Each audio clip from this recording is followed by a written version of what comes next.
할렐루야. 오늘 저희들 로마서 15장 15절 16절 말씀으로 로마서 강의 120번째 시간 우리는 예수의 일꾼입니다 라는 제목으로 오늘 함께 은혜를 나누도록 하겠습니다.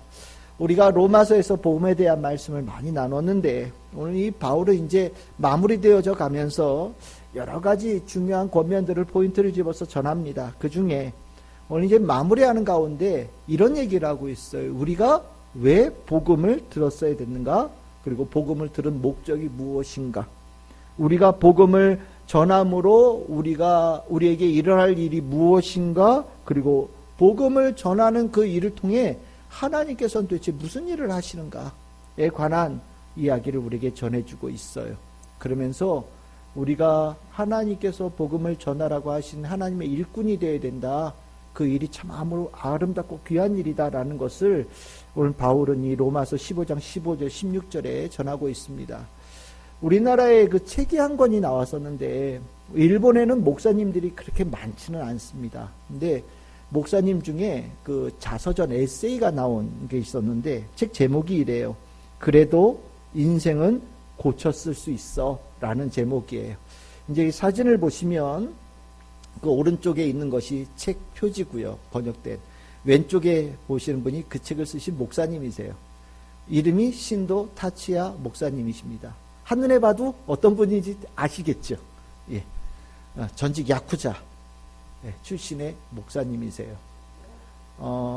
저랑 나이가 비슷합니다. 1970년생인데 2005년도에 목사 안수를 받으셨어요. 근데 이분의 인생이 뭐 우리가 잘 알다시피 이런 분들의 에세이 간증집이 비슷한 그런 스토리가 좀 있잖아요. 어릴 때부터 그릇된 길로 쭉 가면서 고등학교를 중퇴하고 야쿠자에 들어간 거예요.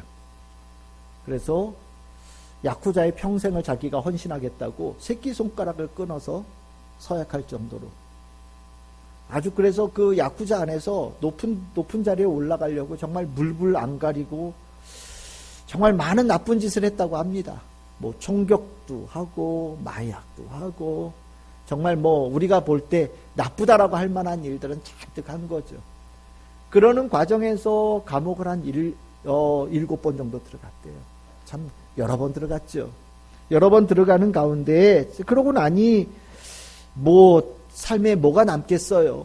뭐 가정도 뭐 잠시 꾸렸지만 그것도 깨지고 그러면서 투옥되고 조직에서도 뭐 쫓겨나게 되고 뭐 이런 일들을 쭉 겪으면서 완전하게 삶이 무너진 거죠. 그 과정에서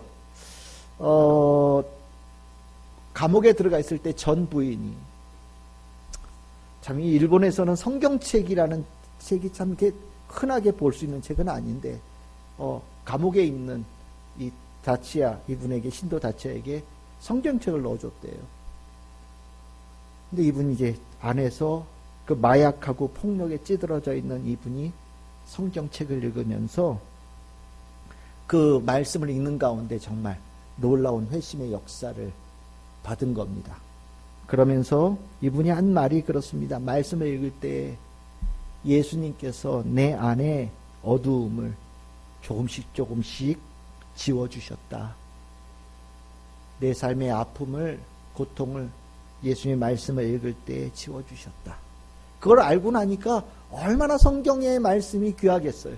그러니까 감옥에 있으면서 열심히 갈급함을 가지고 성경을 읽었고 이제 감옥에서 나와서 새 사람으로 살겠다고 결단하고 신학교 들어가서 목사님이 2005년도에 되셔서 어머니가 하는 뭐 가라오케 가게라는데 그 가게를 바꿔서 교회를 만들고 복음을 전하는 일에 매진했다라는 겁니다.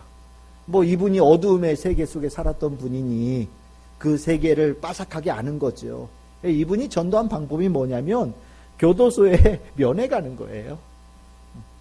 교도소에 잘 알지 못하지만 가서 면회 가서 이런저런 얘기를 그들이 알고 있는 말로 면회하면서 권면하고 그들이 출소하면 이 목사님을 찾아오고 그러면서 몇 년 동안 일본에는 복음 전하는 게 그렇게 쉬운 게 아닙니다. 일본에 가면 십자가 보기가 쉽지 않아요. 교회도 십자가가 없거나 아니면 문 앞에 조그맣게 이렇게 십자가 걸어놓은 걸로 교회가 다거든요. 근데 이제 출소한 분들이 와서 몇 년 동안 정말 여러분들이 세례를 받고 그러면서 자기가 평생을 그 일을 하면 살겠다 결단했고, 이 일이 이제 이슈가 돼가지고 일본에서도 방송에도 나오고 CNN 방송 기자들 가서 취재도 하고 그러면서 유명해진 분이에요. 이 신도 다치야 목사님이 실은 복음의 은혜를 아주 제대로 받은 분이죠. 그 부인은 성경책을 전해준 하나님의 예수님의 일꾼이 되어진 거고요.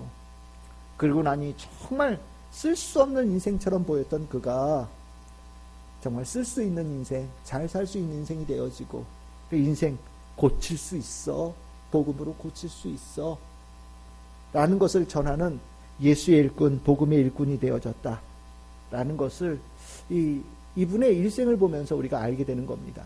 너무 많아요. 실은 우리나라에도 이런 예가 너무 많죠. 우리가 복음을 우리가 왜 듣고 우리가 또 왜 마음에 새겨야 되는가? 복음을 통해서 하나님께서 일하시기 위함입니다. 우리가 복음을 무장해서 우리가 그 복음을 들고 나아가는 자가 되기를 원하셔서 우리에게 복음을 주신 거예요. 복음을 가지고 이 심령에 가지고 살아가는 자는 예수의 일꾼이 되어져서 예수의 뜻을 이루어가는 자로 살아가는 그런, 당연히 그런 삶을 살아야 되는 성도가 되어져야 되는 겁니다. 오늘 읽었던 본문에 바울이 자기를 소개할 때 뭐라고 소개합니까? 나는 예수의 일꾼이다. 로마서 15장 16절에요. 난 예수의 일꾼이다. 그 예수의 일꾼, 그 예수의 일꾼이라는 이것을 바울은 굉장한 자부심을 가지고 산 거예요. 예수의 일을 하는, 복음을 전하는 자로 살아가는 것에 대한 자부심을 가지고 있고, 그 자부심을 가지고 복음에 대한 소개를 하는 로마서를 썼고, 이 복음을 전하면서 복음을 들은 이들도 나와 같이 예수의 일꾼으로 삽시다 라는 권면으로 이 로마서를 쓴 거라고 오늘 이 바울은 전하고 있는 겁니다. 맞아요. 우리가 이 영혼 구원에 관한 이 부분, 예수의 일꾼으로 복음의 일꾼이 되어져서 영혼 구원을 하는 것은 변치 않는 목표입니다. 우리에게 복음을 주신 중요한 목적이에요. 이거는 한 번도 변한 적이 없습니다. 예수를 알지 못하는 이들에게, 그래서 그 인생이 망가져 가고 있는 이들에게 복음을 전해서 그들로 하여금 새 인생을 살게끔 만드는 참으로 귀한 일들을 하는 것이 우리에게 먼저 복음을 준 예수 그리스도의 뜻이고 하나님의 축복이다라는 것을 우리가 꼭 기억해야 됩니다. 복음을, 이 목표를 잘 모르면 실은 이 복음에 대해서 오해할 때가 있어요. 복음이 뭔지를 아는 것으로, 나는 그것이 뭔지 아는 것으로 충분하다라고 생각하는 분들인데 그렇지 않습니다. 복음은요, 아는 것을 넘어서서 믿음에 가야 되고요. 또 복음은 믿음을 넘어서서 선포할 수 있어야 되고요. 복음은 선포됨을 통해서 구원의 열매를 이루는 데까지 반드시 나아가야 돼요. 그것이 복음의 완성입니다. 그것이 우리에게 주어진 복음의 목표예요. 전하지 못하는 복음, 확신을 가지고 누군가에게 예수 그리스도의 복음으로 예수의 일꾼이 되어져서 그들의 삶을 변화시키는 그것에 나에게 주신 복음을 쓰지 못한다. 그 복음 허당입니다. 전하지 못한다라는 것은 내 안에 확신이 없다라는 것이고, 전하지 못하는 믿음은 결국 그 자신이 아직도 예수 그리스도의 복음 안에 완전하게 들어있지 못한, 복음으로 살아가는 것에 아직도 실패하고 있는 증거라고 볼 수 있어요. 우리에게 복음을 준 것이 목표가 복음을 전하여서 그 복음으로 죽어가는 인생들을 변화시키고 영혼구원을 이루는 것을 위해서 우리에게 복음을 주셨다는 이 목적을 절대 잊어버리지 말아야 됩니다. 우리가 건강한 교회, 건강한 성도, 어떤 교회고 어떤 성도냐, 이렇게 되면 복음을 아는 정도로 끝나지 않아요. 복음을 알고 믿고 뭐 해야 되는 겁니까? 전하고 선포하고 그들에게 예수의 일꾼으로 당당히 나아가게 될 때 건강한 교회와 건강한 교인들이 될 수 있는 겁니다. 그것이 교회의 목표예요. 우리가 마크 데버라는 분이 쓴 책 중에 여러분들 들어보셨을 거예요. 건강한 교회의 9가지 특징. 예. 꽤나 유명한 책입니다. 책은 뭐 그렇게 두껍지 않은 책인데, 근데 그 책에 뭐 9가지 쭉 나눴지만 실은 포커스는 2개예요. 2단어입니다. 하나는 뭘까요? 말씀이에요. 2번째는 복음 전하는 전도예요. 이 2개가 건강한 교회의 표지입니다. 그럼 이 2개 중에 궁극적으로 제일 중요한 게 뭘까요? 복음 전하는 거예요. 이것이 궁극적인 목표예요. 복음을 전해서 전도하고 영혼 구원을 이루어가는 것이 목표예요. 건강한 교회가 되어졌을 때 이것이 되어지는 거예요. 그럼 말씀은 복음을 전하려면 알아야 되잖아요. 복음을 전하려면 내가 복음으로 충만해져야 된단 말이죠. 사람의 인생을 바꾸는데 내 짧은 혀로 그의 말로 그 사람의 인생을 바꿀 수 있습니까? 내 주머니에 있는 돈 몇 푼으로 그 사람의 인생을 바꿀 수 있어요? 불가능하단 말이죠. 사람의 인생을 바꾸는 것은 내 능력이 아니에요. 하나님의 능력이고 하나님의 역사하심이죠. 그것이 말씀을 통해서 이루어지기 때문에 말씀 없는 교회는 아예 복음을 전하는 것이 불가능해지는 겁니다. 이분이 건강한 교회에 관한 얘기를 할 때 제일 먼저 쓴 얘기가 뭔지 아십니까? 강해 설교를 하는 교회다라고 얘기를 해요. 강해 설교를 하는 교회가 건강한 교회다. 제일 첫 번째 요소예요. 왜 그 얘기를 하냐? 말씀을 전해야 복음을 전할 수 있으니까. 그래서 강해 설교하는 그 교회가 건강한 교회라는 중요한 표지다라고 적고 있어요. 강해 설교가 실은 하는 이도 그렇고 듣는 이도 그렇게 쉽지 않습니다. 강해 설교가 뭐가 강해 설교냐? 하나님의 말씀을 우리가 읽은 본문을 처음부터 끝까지 꼼꼼하게 다 분석하고 이해할 수 있도록 전하는 거예요. 대강 겉으로 봐가지고 아유 이게 빨간색이에요. 겉으로 봐서 아유 파란색이에요. 네모나네요. 동그라네요. 이 정도로 얘기한다면 강해 설교가 아닙니다. 꼼꼼하게 하나님의 말씀을 하나하나 그 의미를 알고 단어 하나를 분석해서 그 안에 있는 굵직하고 정말 중요한 의미를 전달하고 그 전달함을 통해서 원하는 게 뭐냐? 말씀을 알았으니 그 말씀대로 우리가 살아가는 성도가 됩시다 라고 전하는 것이 강해 설교의 중요한 목적이거든요. 강해 설교는 짧을 수가 없어요. 강해 설교는 기본적으로 1시간은 해요. 어떻게 하나님의 말씀을 10분, 15분에 짤막하게 전할 수가 있겠어요? 그 말씀을 제대로 다루려고 하면. 강해 설교는 설교를 준비하는 목사님들도 굉장히 많은 준비를 해야 되고, 듣는 성도들도 내가 이 오늘 말씀을 통해서 깨닫는 이 하나님의 말씀이 얼마나 귀한지를 정말 소중하게 생각하면서 그 시간을 함께하는 그런 함께함이 일치되어진 것이 교회에 꼭 필요한 거예요. 그것을 통해서 우리는 한 사람 한 사람이 복음을 전하는 성도가 될 수 있는 겁니다. 우리 교회 실은 제가 여러분들하고 이 목회를 시작하면서 이 강해 설교에 관한 부분으로 교회를 시작했어요.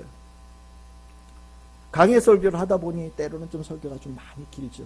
저도 알아요. 제가 늘 교회 아마 여기 우리 교회 오신 분들이 제가 처음에 얘기할 때 했던 얘기 다 거의 같아요. 저희 교회는 좀 설교가 깁니다. 그리고 설교가 좀 다른 얘기가 좀 없어요. 그냥 하나님 말씀 가지고 그 말씀을 전하는 데에 초점을 가지고 전합니다. 어떻게 제가 설교가 그런데 우리 교회에 다니실 수 있겠습니까? 라고 물어봐요. 그러면 많은 분들은 물론 여기 앉아 계시는 분들이니까 목사님 괜찮아요. 저는 오히려 그게 좋아요. 그런 분들이 이 자리에 모여서 함께 주의 말씀을 나누고 저는 여러분들이 듣고자 하니까 최선을 다해서 말씀을 전하는 겁니다. 그러면 왜 강해 설교를 이렇게 열심히 여러분들에게 힘들게 어려운 설교를 전하냐? 복음 전하는 성도, 예수의 일꾼. 그래서 여러분들 통해서 그 망가져가는 죽어가는 인생을 고쳤을 수 있고 새롭게 살릴 수 있는 역사를 이루어내는 예수 그리스도의 일꾼을 만들기 위해서 말씀 전하는 거예요. 그냥 강해 설교 들어서 아유 말씀 좋아요. 말씀을 들어서 내가 이해할 수 있었어요. 말씀을 그게 그런 뜻이군요 라는 것으로 깨닫는 것으로 끝난다면 저는 강해 설교를 잘못한 거예요.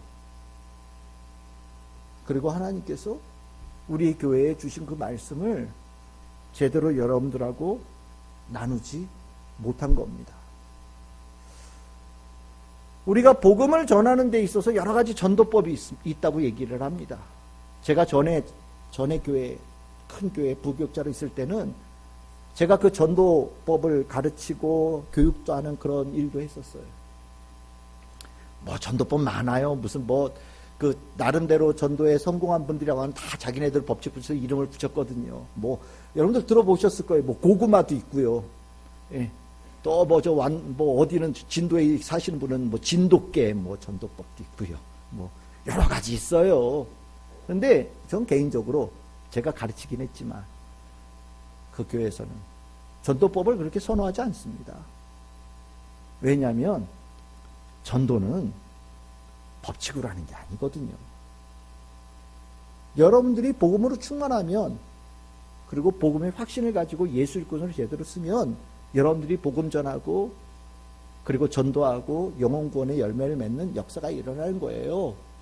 한 사람 한 사람이 말씀으로 충만하면 그 사람이 하나님께서 쓰시는 중요한 도구가 되는 거거든요. 저는 그래서 여러분들에게 이제까지 우리 교회 안에서 여러분들하고 전도법에 대해서 몇 번이나 얘기를 했었나요? 아마 거의 안 했을 거예요. 그냥 말씀 전한 거예요. 왜냐하면 이 말씀을 통해서 여러분들이 복음에 대한 확신을 갖기를 원하면서 말씀을 전한 겁니다. 그런데 참 아쉽게도 저희 교회의 가장 미흡한 부분이 뭐냐? 바로 이거 같아요.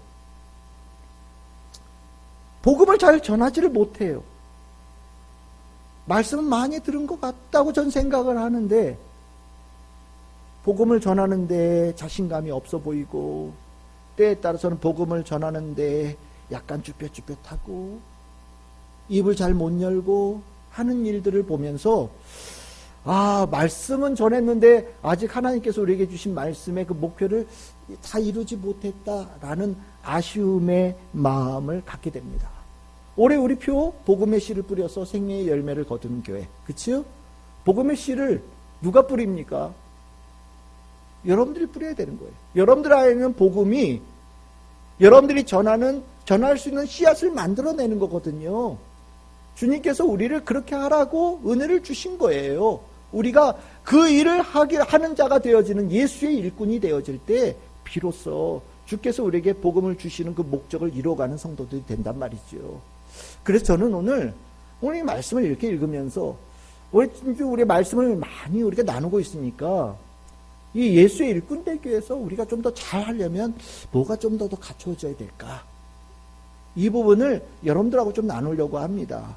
오늘 그 15장 16절에 그 몇 가지 요소들, 바울이 예수의 일꾼으로 잘 세워질 수 있었던 중요한 포인트들이 나오거든요. 첫 번째로 우리가 눈여겨봐야 될 게 뭐냐면 바울이 자신을 16절에서 뭐라고 소개하냐면 이방인을 위한 예수 그리스도의 일꾼이라고 얘기를 해요. 여기서 이 이방인이라는 단어에 초점이 맞춰져야 됩니다. 이방인이 누굽니까? 하나님 모르고 예수 그리스도의 복음 듣지 못한 사람들이에요. 바울은요, 예수님 알고 하나님 알고 있는 사람들이 보이지 않고요, 하나님 모르고 예수 그리스도 복음 듣지 못한 사람들이 눈에 들어오는 거예요. 항상 그의 눈에는. 열심히 신앙생활 잘 하는 사람들이 보이는 것이 아니라 하나님 몰라서 망가져가는 인생들, 하나님 몰라서 인생이 무너져가는 인생들, 그 안타까운 인생들이 바울의 눈에는 언제나 크게 보이고 귀하게 들어오는 거예요. 맞아요. 예수의 일꾼이 되기 위해서 뭐가 되느냐? 복음 들어서 구원받아야 될 이들이 눈에 더 많이 담아야 되는 거예요. 그들이 보여야 되는 거예요. 그들이 보일 뿐만 아니라 집중해서 보고 그분들을 눈에 담고 마음에 담는 과정들을 가야 되는 거예요.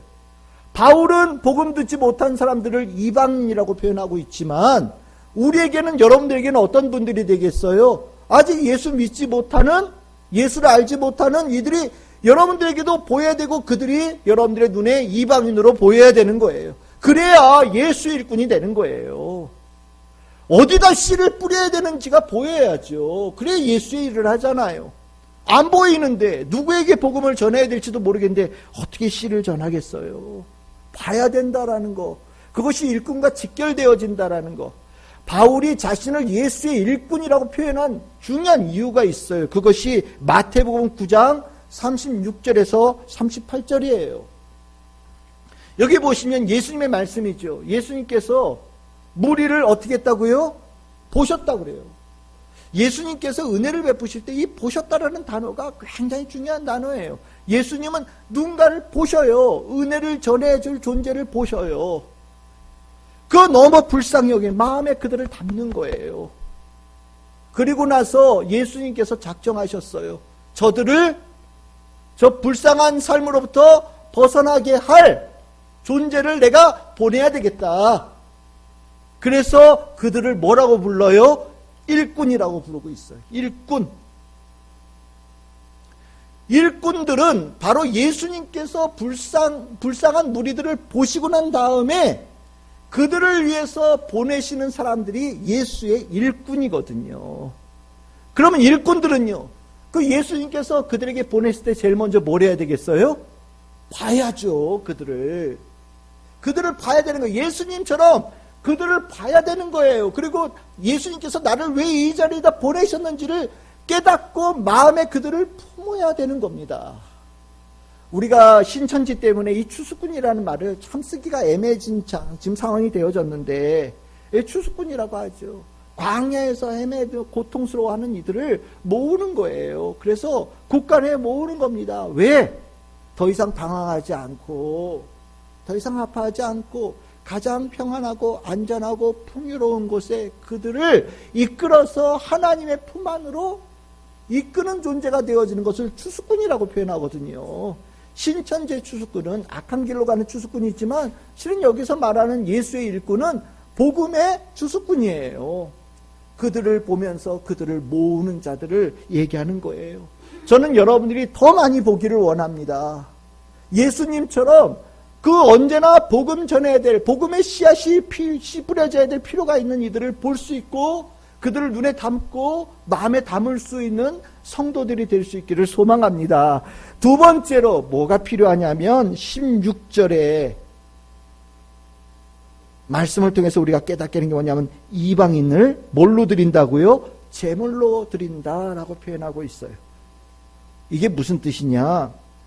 복음을 들어서 구원받아 하나님의 완전하게 사랑받는 자녀가 되어지는 것을 바라는 자가 되어지는 것을 바울이 얘기하고 있는 거예요. 우리가 예수의 일꾼이 되어져서 복음의 씨앗을 뿌리잖아요. 그러면 그냥 뿌렸어. 뿌리고 나서 끝나냐? 그게 아니라는 거예요. 그들에게 뿌릴 때 목표가 있어요.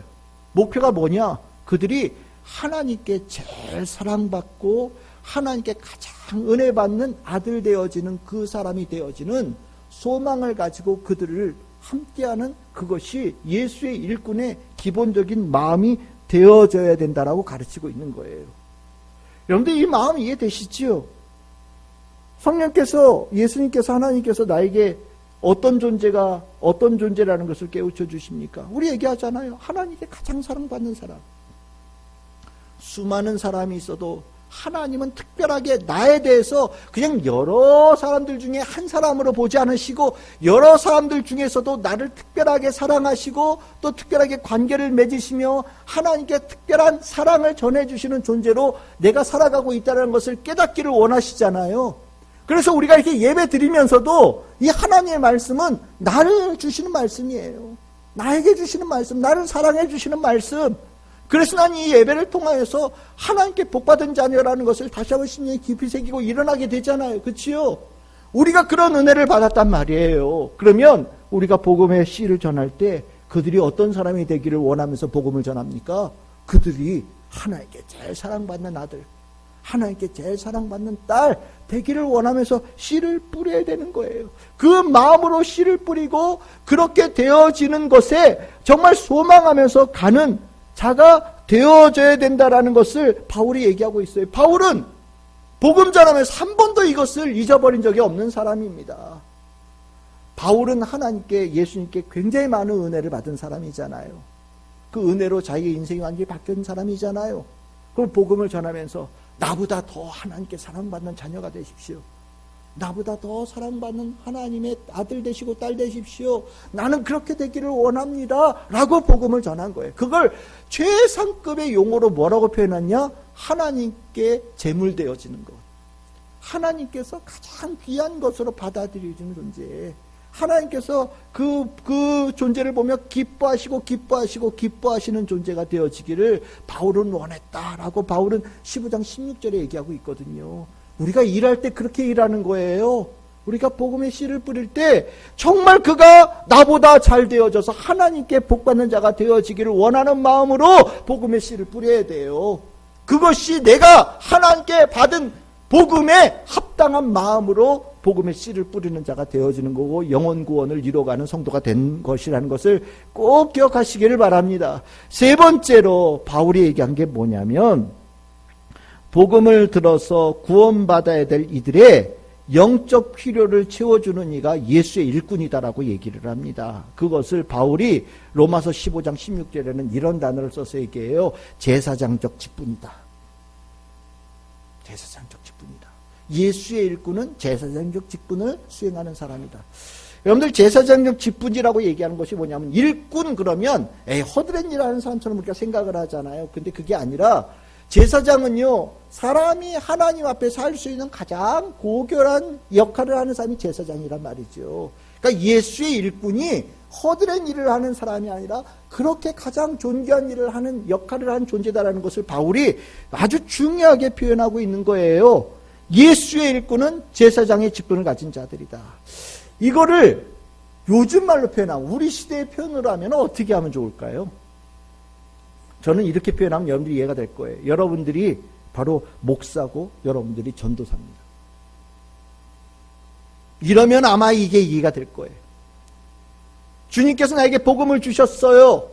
복음의 일꾼, 예수의 일꾼으로 주님께서 나를 사용하기를 원하셔요. 교회 안에서는 여러분들이 성도지만 예수를 알지 못하고 하나님을 알지 못하는 이들에게 여러분들은 어떤 존재처럼 가느냐? 목사예요.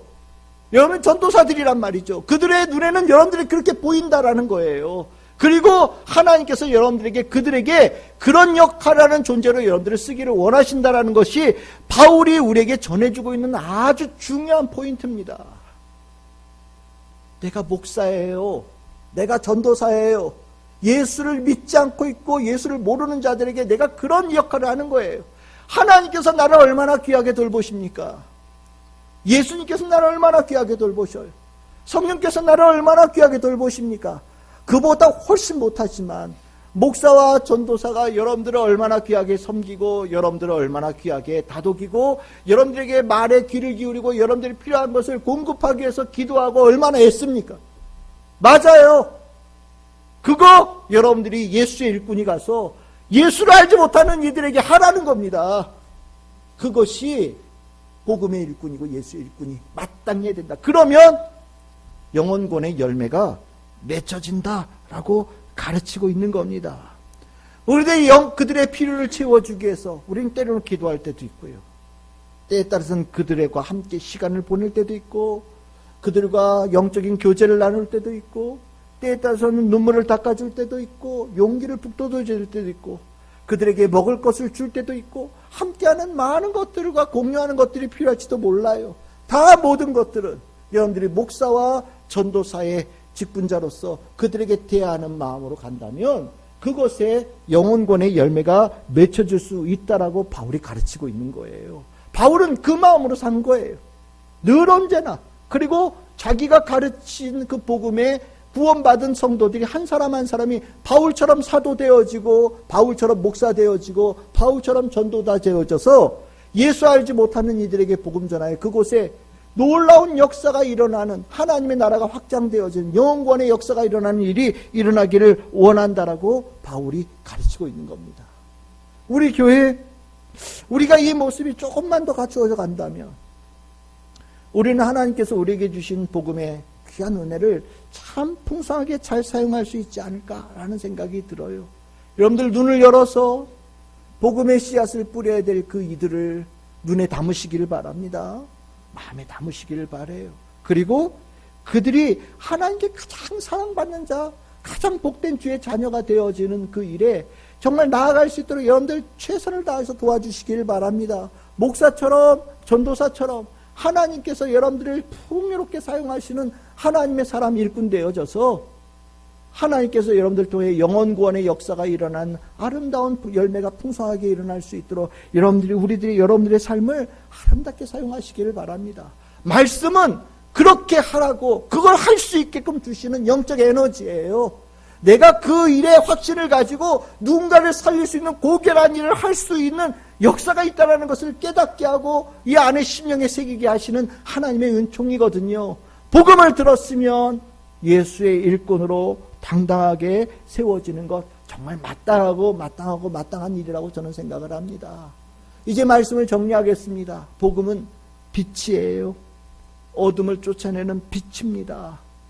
복음의 빛 앞에서 과거의 어둠도 아픔도 잘못도 다 지워지고 사라집니다. 복음을 전하는 곳에 정말 하나님께서 놀랍게 역사하셔서 구원의 역사를 이루어 가시고 복음을 전하는 곳에 하나님의 나라가 확장되어져 가요.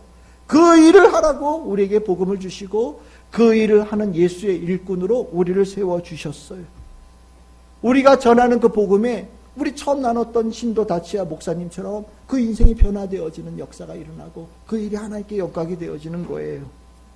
저는 우리 성도들이 그 귀한 일들을 다 이뤄내는 성도들 되기를 바라요. 더 입을 열어서 복음 전하십시오. 예수 그리스도의 생명의 복음 전하셔서 영혼권의 열매를 맺으십시오. 하나님께서 여러분들에게 주신 말씀의 그 값을 복음 전하는 것으로 주님께 영광을 대신 올려드리는 성도의 삶을 사시기를 바랍니다. 오늘 바울은 얘기합니다. 나는 예수의 일꾼이다. 그러면서 우리에게 가르칩니다. 여러분들은 예수의 일꾼입니다. 라고 가르쳐요.